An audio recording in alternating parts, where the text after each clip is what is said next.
Hey, good morning, good morning. Hope your day's going well. This is going to be my second video for Spirit Journey channel.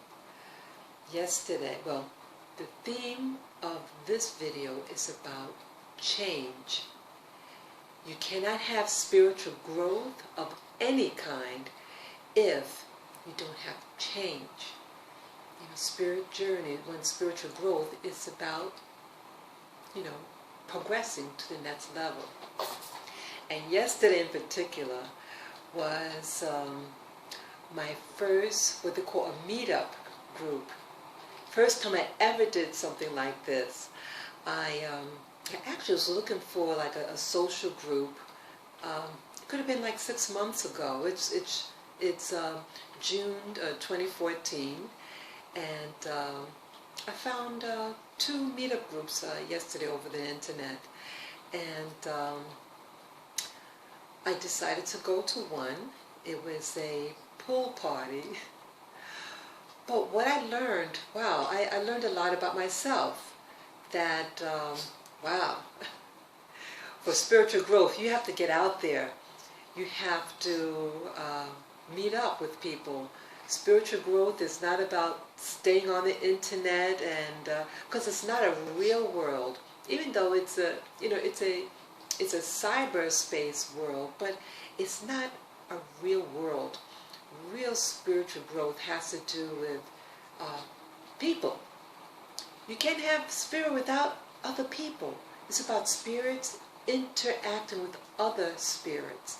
We are spirit beings, but we are living in a human body, So it's how we interact with the body. The body, it mobilizes, we become mobilized. Our spirits become mobilized in our bodies, You don't want like a stagnant, just sit at one spot all your life. Just like waters in a pond. You need that water to have current, to get air into it, to, vitalize life in it. A stagnant pond, the fish die. And I see from my lifestyle for the past 13 years coming back to New York, I was dying. I was spiritually dying. Even though I was in a church, I was in a Protestant church. I even visited for a couple of months a Messianic Jewish congregation here in the city, and then I went back to my regular non-denominational Protestant. It's Protestant in its origins, and I was spiritually dying. I was becoming restless.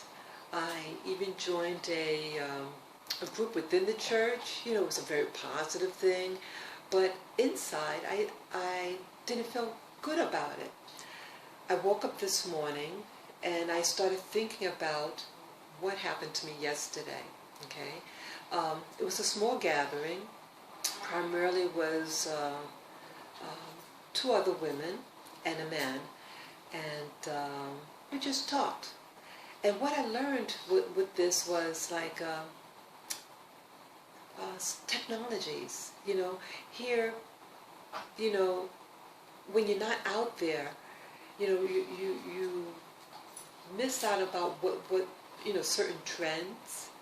I learned about, I don't even remember the terminology, but any of you who are watching this video who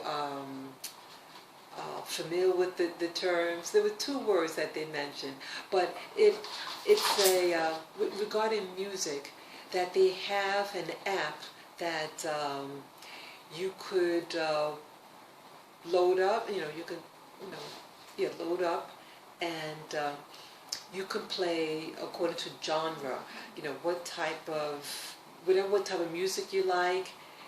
So these apps might concentrate on one type of music, and it plays it. It plays a whole lot of music. Or let's say you like a particular art, you're fond of a particular artist, then it might play more of that particular singer, and with me, with my growing up, you just turn on the radio, and you don't like it, you change the channel. But these ladies, they're probably all in their 20s. They were college graduates.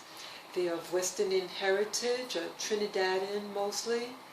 And the man, he was Italian and Lebanese mix. This Lily here, she wants to get down. Okay, Lily. Yeah. So they were discussing about this app that you could put on your smartphone or whatever, and she plays this at work. My volunteer site. People had radios. They were older. They were in their early 50s, and so this was a new thing for me. And staying at home, you don't learn about this. Another thing that with my first meetup group yesterday evening was about the demographics. Okay. Now, my growing up in New York City, and I had mentioned this in one of my other videos on my other channel, about I lived in a very black and white world. You're either black or white. Of course, I had other groups, in New York City, but the mindset was either black or white, But going to this meetup, they were primarily West Indian women, and college grads, and they was quite savvy. I was very impressed with them. They wanted to sound progressive. They wanted to be upbeat, and it was just it was a different experience with me. What I've encountered in the past, and so. With this spiritual growth, or this introducing me to the real world, my community, the people, my neighbors, will show me that, hey, that you might be of Caribbean ancestry, but it doesn't mean that you're just eating your fish and fringy and your plantains and your green bananas. They're eating other people's foods, and they might be listening to other types of music, which is all positive. It's not a criticism whatsoever, but it's about, just because you're from a particular background doesn't mean that you have to be, that just have that. You can introduce other things into your life, and that's what I'm learning, that, my growing up, people say, oh, you only have to listen to your own people's music. You could, just talk to your own, and everything was very neighborhood-like. You just stay in your neighborhood, and you just listen to your music, and so this meetup, it was showing me, hey, you have other people, and they're integrating themselves into mainstream American society, and you can interpret that any way, So I thought that was interesting, and after I stayed there at the meetup for 2 hours. I got there at 6. I left at 8 o'clock, and I wasn't ready to go home yet. It was a neighborhood thing. It was just a couple of blocks away from me, maybe 3 blocks away from where I lived.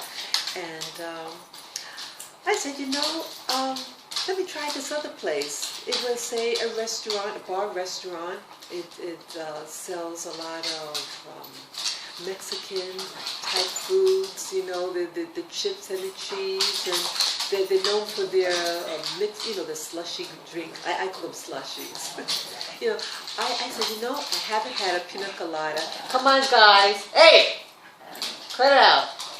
Those are my little dogs that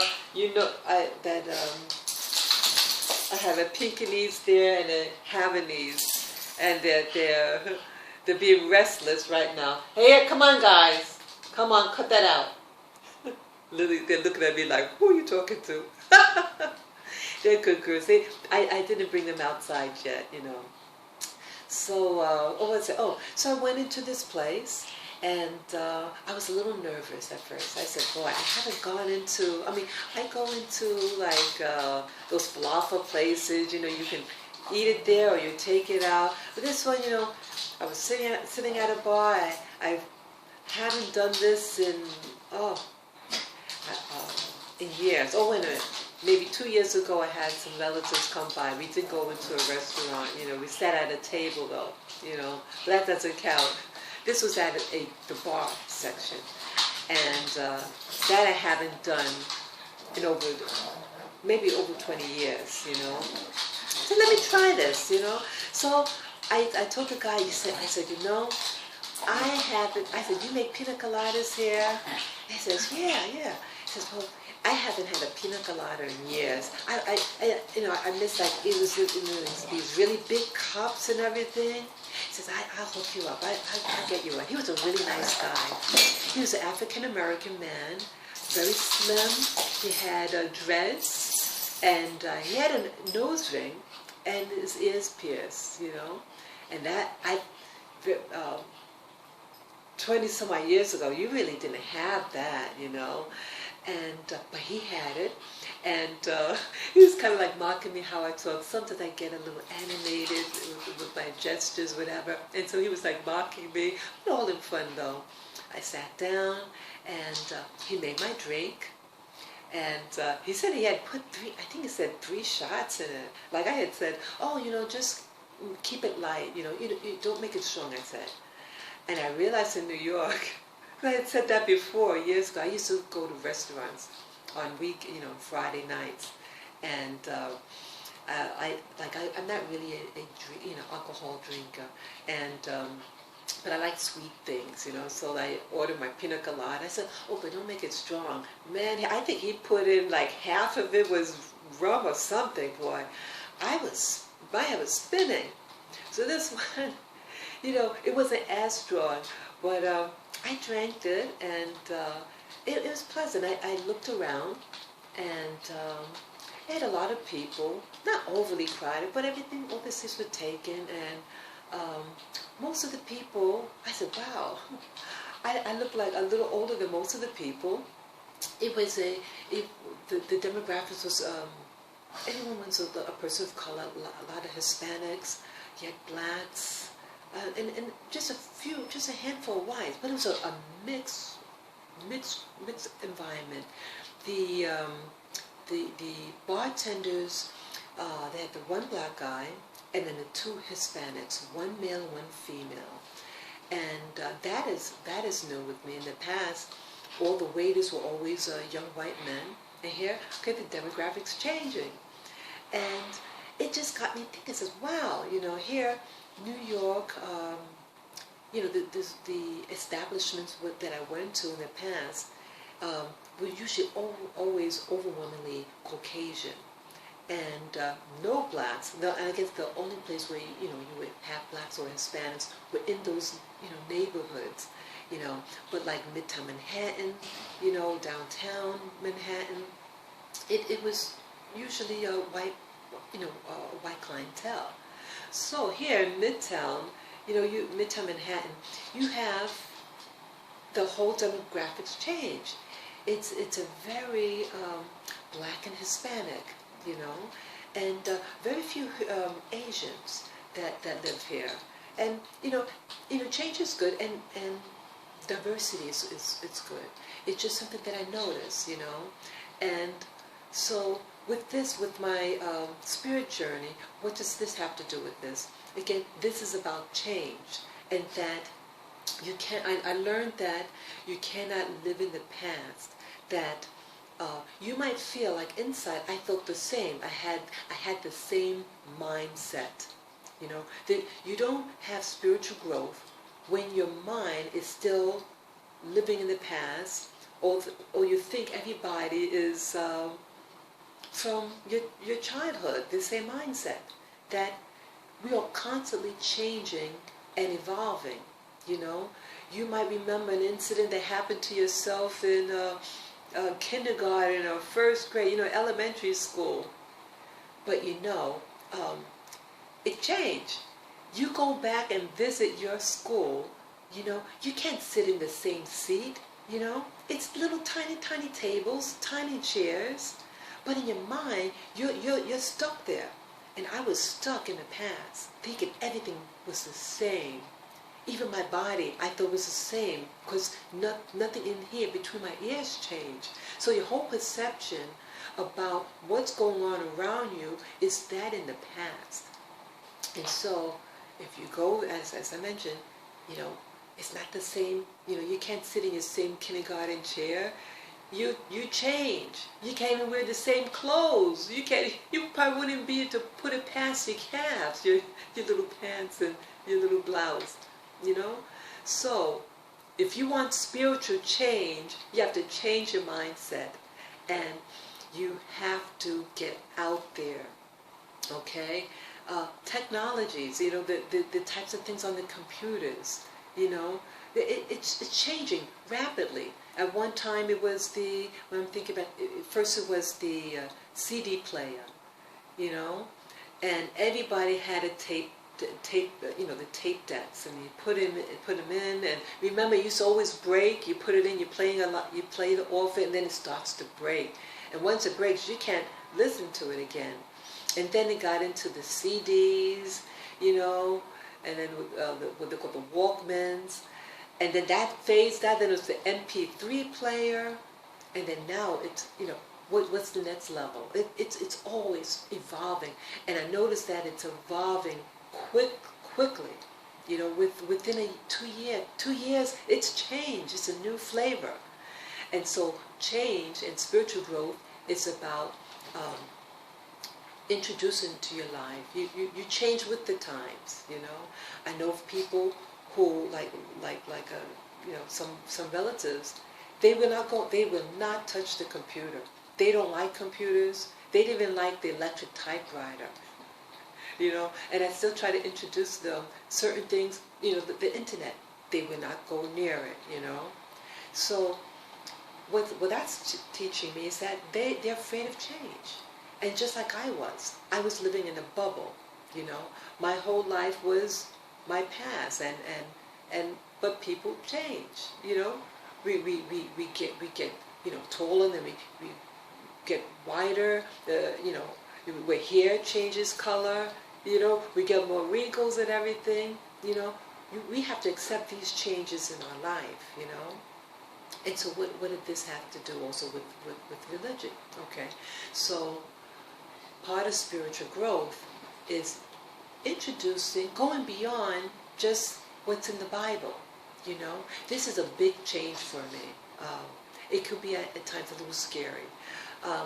But as I mentioned in my past videos, that I was raised in, well, I wasn't raised in religion, but in my early 20s, I sorted out Christianity. I had a family member that taught me about the Bible and everything, and I just did it as something to believe in, something to do.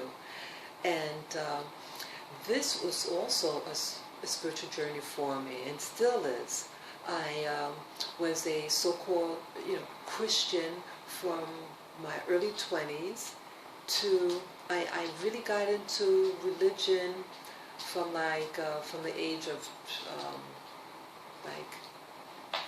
late 20s, 30, and then I got reintroduced to it in my early 40s, and I just was doing the whole routine in church. You know, you just go, you sing, you clap, and you pay your tithes and offering. But I wasn't growing, and that's what I was thinking about this morning when I woke up, you know, contemplating doing this video, that I was feeling restless, and I started asking questions. And this one YouTuber, she was saying that you, how did she say it? She said something about something with the spiritual growth. Well, either way, it'll come to me soon. That you have to challenge your belief system.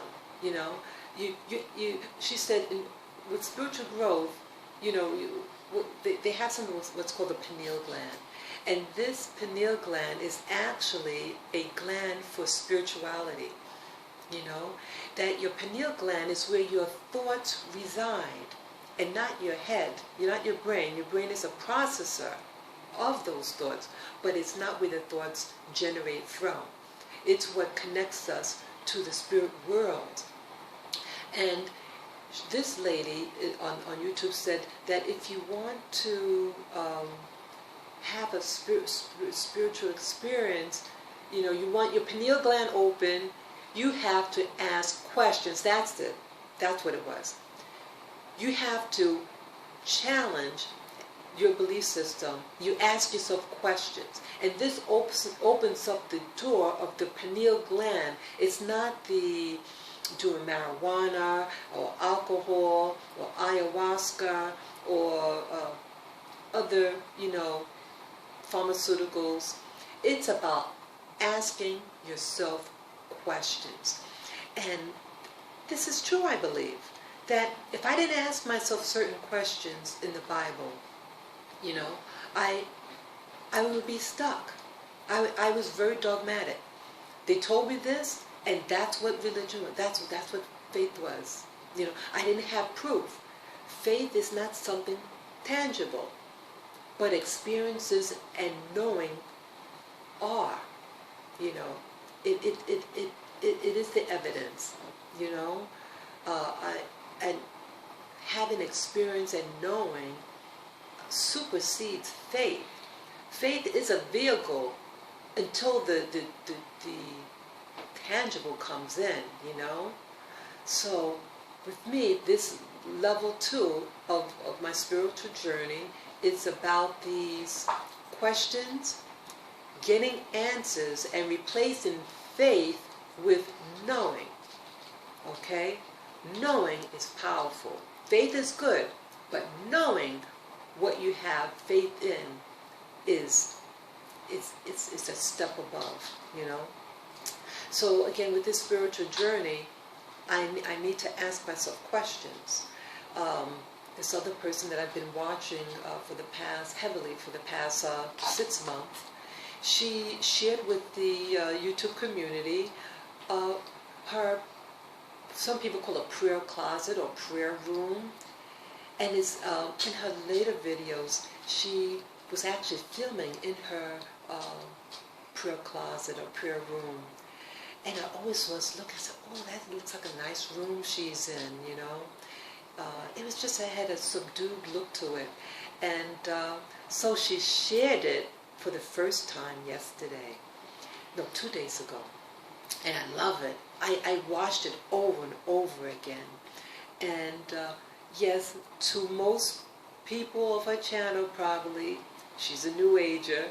Let's just call it what it is, to mainstream society, what they would call it. She had a nice, it was a nice ambiance. She had lighting. She introduced her table. She had the different elements of nature, earth, fire, water, all the elements. She had the candles, she had the plants, she had water, she had various rocks and crystals, and she had pictures she shared on the wall. She has all over the walls in her room. That it was painted a black. It used to belong to her son, The son wanted his room gray and black. It was the colors of his favorite ball team, And the son's no longer there, and she acquired the room, and she made it her own. And the son used the black part of the wall as like I guess writing his notes or whatever, and I guess maybe it's football and you have those little charts, whatever. But she puts in spiritual material, like she now meditates, she says. And when she gets a revelation, she'll write it on the wall in chalk, and she shared some of the things that she wrote, and I thought it was very exciting, I said, wow. And that's neat though, because when we get in spiritual enlightenment, she usually has a notepad, she has a pen and paper, but she also writes it on the wall, and she likes to write it by the entrance of the room, so when she's leaving the room, she remembers, the important things that came to her, and I thought that was interesting. So this person, I don't know, I just find her I find it very exciting, and with her, I'm watching her spiritual growth. She was a Jehovah's Witness, I mentioned in my other video. She was Jehovah's Witness, Hebrew Israelite, and now, I don't know what she would classify herself now, but she's on her spiritual journey, and I feel like I'm moving along with her in this spiritual journey, in asking questions. That's what I mean. I need to start asking questions. I've been I investigated the Council of Nicaea. I wanted to find out exactly what that was, because this one person I was watching over the internet, Dr. Hagen's, he has his African village thing, and he mentioned certain things about this Council of Nicaea that happened in, I think, 325 AD, and I wanted to verify what was being said. Certain things didn't really sit with me, and so I did. And in essence, what that was, in the early Christian church, or what developed into the Christian church, you had many, you had different civilizations around the Middle East area, Southern Europe, all the countries around the Middle East and Africa, Northern Africa. And you didn't have a central religion yet, but it was becoming more centralized, and that would be Europe, with the Roman Catholicism. But before it became Roman Catholicism, you had people who, they shared different scriptures and what we know as today the Old Testament, and then it got centralized and what we know today, the Roman Catholicism. But it wasn't a meeting to prove that Jesus was the Son of God. It was about it was two people primarily who were questioning. They were, what do you call, what was the point with them?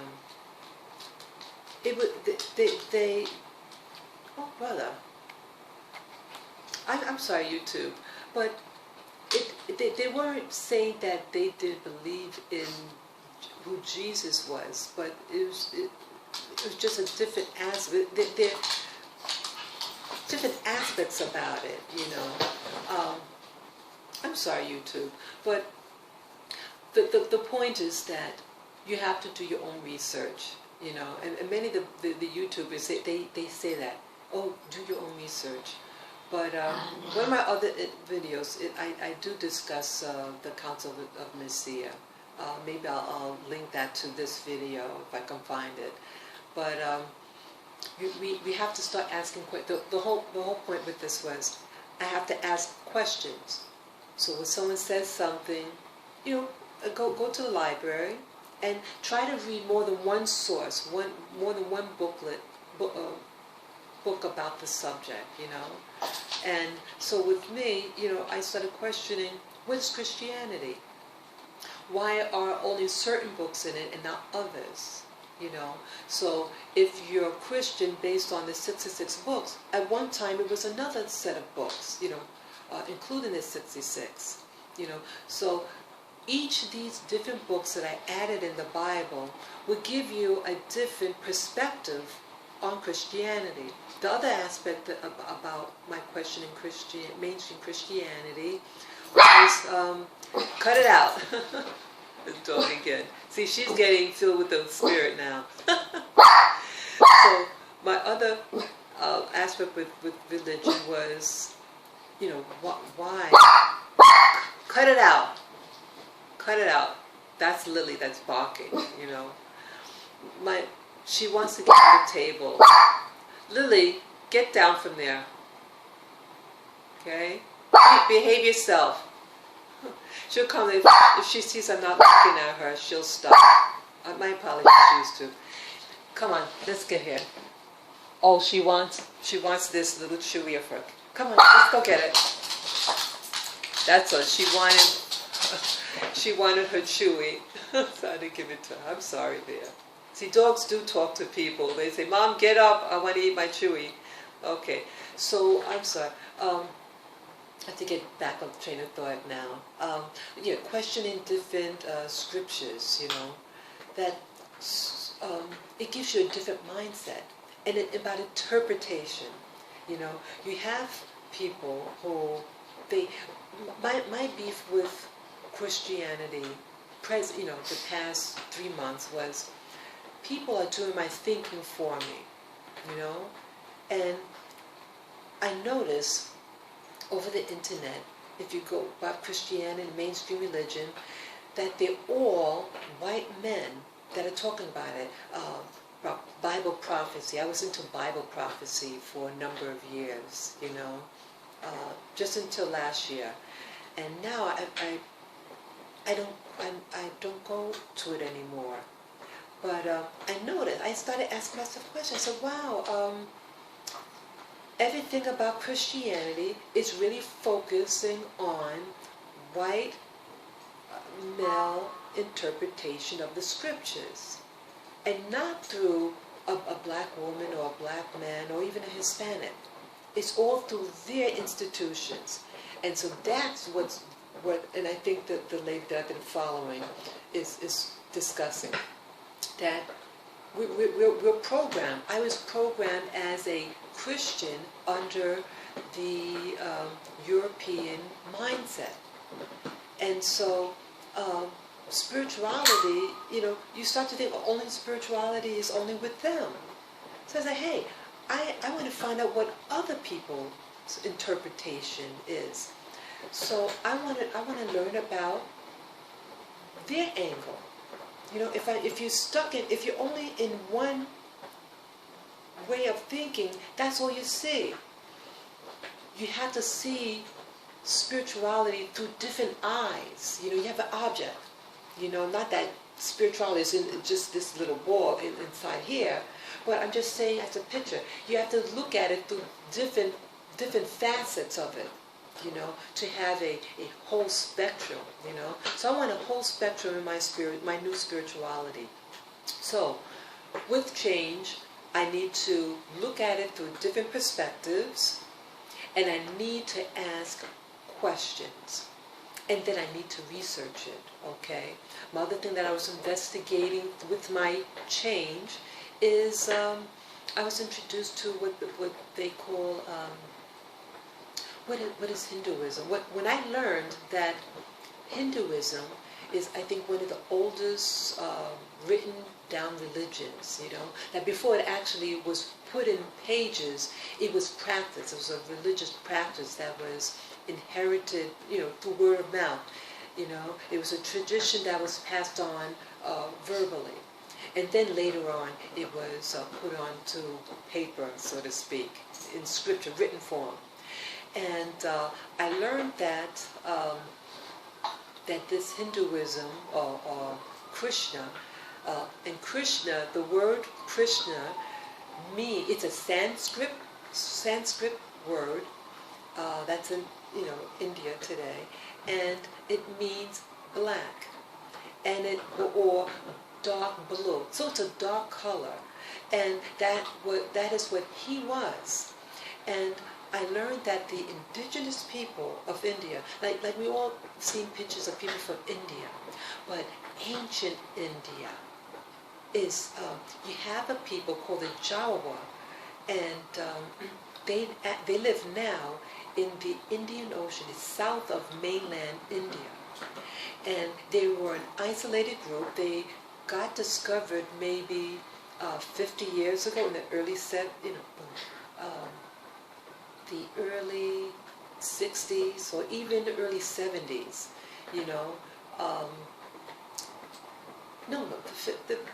the 50s maybe, and they were isolated, and one of the darkest people in the world, and they very tiny. The average height is 4'5", and the British invaded, and then now it was given over. The British gave it over to mainland India to govern, and but these people, what they look like.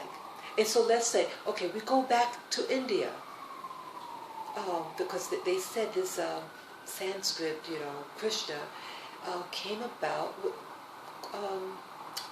5,000 years ago, and that he lived, this guy Krishna, he lived during the time of Adam and Eve. And it blew my mind. So, and as you know, they said Adam lives for 900 some odd years, and this is 5,000, 3,000, I'm sorry, 3,000 BC, 3,000 plus BC. Okay, it's 2014 now. So you do the math, so it's close to over 5,000 year period. And when I realized, I said, wow, so here you have a man, he had a philosophy, and it was passed down. And so before the scriptures, the Bible as we know it today, the Tanakh, the first 5 books of Moses, this man came before Moses. And it was written, or at least the tradition came before the ancient Hebrews. And we take that as the gospel, if I can use that terminology. But before this Bible was this other philosophy, and of an indigenous people, So this is like, wow, so this is another change for me. And that I'm now processing this information to incorporate this in my spiritual growth, my spiritual journey, that religion, we have to ask ourselves, where's it from? Who are these people? So here if we have Krishna with his philosophy, and he was an indigenous person.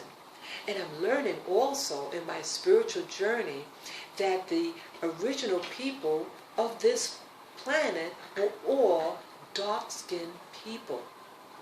And that this new group of people, the people who were from Central Asia, as they say, that the European, they're the new kids on the block that I'm learning in my spiritual journey, and that they are not introducing their concept of spirituality upon the indigenous people of this world. And you might be saying, boy, this lady on YouTube sounds crazy. What she talk about indigenous people and Europeans, not being indigenous? Well, when you listen to the scientists, that they themselves are asking, where did the European, what we know as Europe today, the people, what we know of what a white person looks like, where did they come from? And they basically don't really know. They just said about maybe 20,000 years ago that they came about in Europe today. They moved to Europe about 20 to 25,000 years ago. But their religion, they didn't have this Christian, where did it come from? Their religious traditions, So you start asking yourself, but yet anyone, most people in the world has a mindset based on these new Europeans. And with Europeans, when they want to learn about spirituality, where do they go? They go to the world of color. They go to Africa, what we know as the Middle East. They go to Central and South America. They don't go to Europe. They don't go to Europe if they want to know about spiritual growth, because it doesn't come from there, So you ask. So I want to know about these these old traditions, and to find out what was lost. And I think also what they mean by the dark continent. Someone mentioned something regarding the so-called dark continent. That life begins in darkness, he said. When a plant is in the soil, it's dark, and then it starts to grow. It's already alive under the soil, and then it comes up to get the sun, you know? And the same is with human evolution, you know? You start out with the dark, and why maybe some Caucasians might be afraid of blacks, because life begins with us. It begins with the darkness. That true life begins in the dark, and then it comes into the light, you know. And so I thought that was very powerful, you know, that why some Caucasians don't want us to know about ourselves, because they don't want us to be enlightened, because all the knowledge and stuff is within the darkness. It's just that we have to reveal it and open it up, but it's there originally, you know. So I want to find out about those origins, about my spiritual growth, you know, my spiritual journey, you know. I unfortunately, you know, my father had passed already. My mother, she is a nominal Catholic, you know, but she's not involved with spiritual things at all, you know. And so I can't really ask her a question, Mom, where do I come from, you know? Even though she's her family's from the Caribbean, but she really doesn't know much about it. So part of my spirit journey is to ask myself questions about my heritage. Part of your spiritual journey is to know where you come from, you know. But some of us, we don't know where we come from. We might have been adopted, or things happen, you know. A family member dies when you're young. So you start off your spiritual journey for what you do know, where you are now, okay? So those of you who don't know your past, know where you are now, know where you live, know your name, and then from this point, start asking yourself questions, and then to move forward, and to challenge your questions. Challenging your question means to investigate, to read up different subjects on the topic, you know, okay? And this will challenge your pineal gland and come up and to develop spiritual enlightenment, okay? I know this was a long video, but this is a learning process for me, and even as I'm talking to you out there, that I'm coming up, you know, and thinking and learning as I'm speaking, you know? So this is what it's all about, that we ask ourselves questions, challenge it, and move forward, and to help us develop into better human beings. That, because the world isn't about white and black, it's about spirit beings having a human experience, okay? So I thank you out there. Let me know about your thoughts, your comments on what I have to say. So take care and enjoy. Bye-bye.